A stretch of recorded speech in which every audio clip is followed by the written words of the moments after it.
Je cède la parole à Madame la députée de Taillon.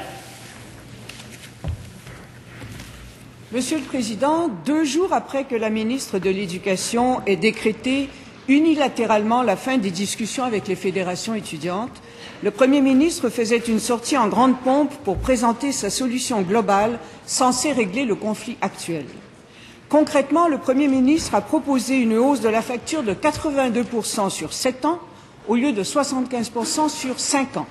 78 jours de conflit pour ça.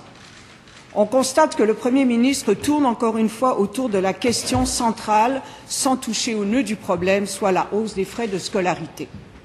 De leur côté, la FEC et la FEUC ont proposé aujourd'hui un gel des frais de scolarité à coût nul pour les contribuables.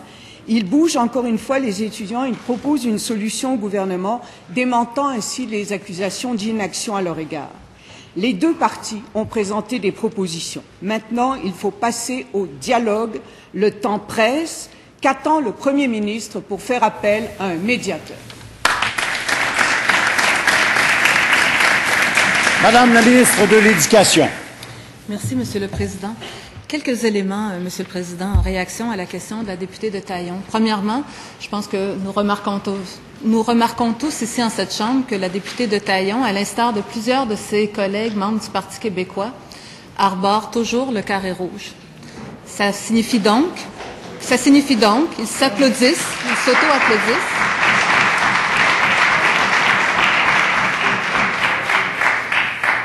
Un député du Parti québécois souligne qu'il ne l'a jamais porté. Je le reconnais. Le député de Richelieu ne l'a jamais porté.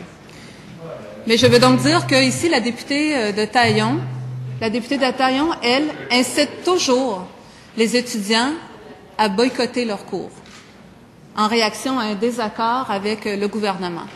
Alors que le temps presse, notamment pour suivre les cours, passer les examens et obtenir son diplôme. Alors qu'il y a des vies qui peuvent être changées. Pour tous ceux qui veulent aller suivre leurs cours, là, il y a des vies qui peuvent être changées. Parce qu'on n'a pas accès à son diplôme, parce qu'on n'aura pas son travail d'été, parce que peut-être qu'on va rater des stages lorsqu'on est en technique. Terminant. La députée de Taillon encourage toujours les étudiants à boycotter leurs cours. Première complémentaire, Madame la députée de Taillon. Monsieur le Président, je commencerai par dire que ce carré rouge que nous arborons avec fierté, c'est le carré rouge de l'équité. Et nous en sommes là dans ce dossier.